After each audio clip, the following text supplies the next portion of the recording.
एक बार एक सम्राट का पुराना वजीर मर गया। वजीर बहुत ही बुद्धिमान था, लेकिन अचानक ही उसकी मौत हो गई थी। तो अब नए वजीर की खोजबीन शुरू कर दी गई। साम्राज्य बहुत बड़ा था, इसीलिए उसे संभालने के लिए एक बहुत ही बुद्धिमान और दूर की सोच रखने वाले वजीर का होना भी बहुत ही जरूरी था। पूरे राज्य में सबसे बुद्धिमान और समझदार व्यक्ति की खोज शुरू कर दी गई। इसके लिए पूरे राज्य में तरह तरह की परीक्षाएं आयोजित की गई और पूरे राज्य भर से विभिन्न समझदार और विचारशील व्यक्तियों को छांटा गया और फिर आगे उनकी और भी मुश्किल परीक्षाएं ली गई और अंततः केवल 3 चुने हुए व्यक्तियों को राजधानी लाया गया ताकि सम्राट उनकी अंतिम परीक्षा ले सके।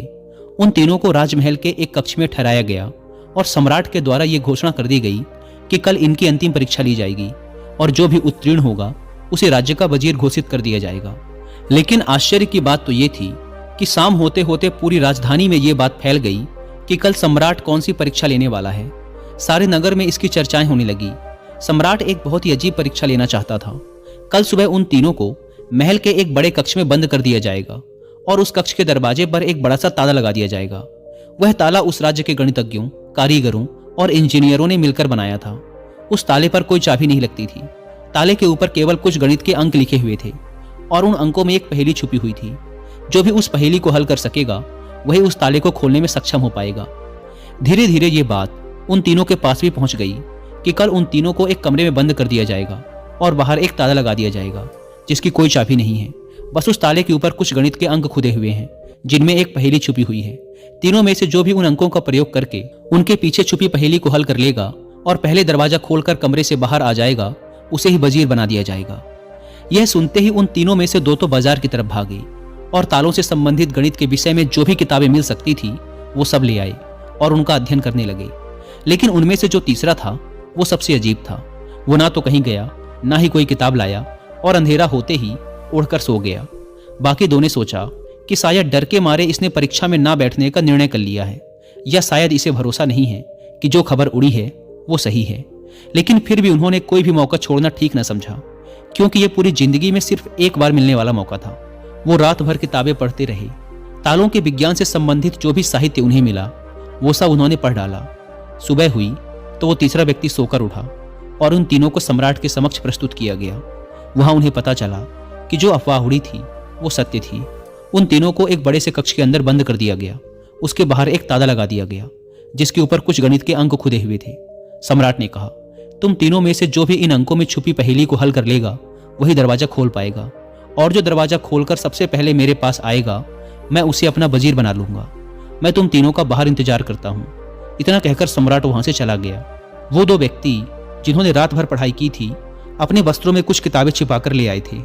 दरवाजा बंद होते ही उन्होंने वो किताबें बाहर निकाली और ताले पर लिखे नंबरों को एक कागज पर लिखकर उनके हल खोजने शुरू कर दिए।